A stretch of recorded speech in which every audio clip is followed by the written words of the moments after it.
saat sonra buraya varmıştık. Aylardan Kasım.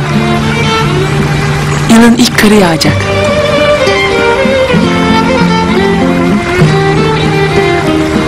Ahmet çadır kurdu. Buraya son gelişimiz oldu. Çok mu özlüyorsun Ahmet'i? Eskisi kadar özlemiyorum. Yani özlemediğim için de suçlu hissediyorum kendimi. Ona ihanet ettiğini mi düşünüyorsun? Ondan mı bu suçluluk? Hayır. Ahmet'i unuttuğum için kendimi suçlu hissediyorum. Unutmadın ki.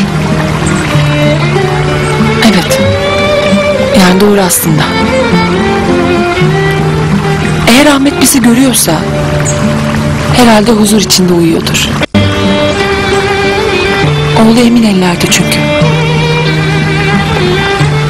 Ben de öyle. Hiç üzülmeyeceksin artık Şehrazat.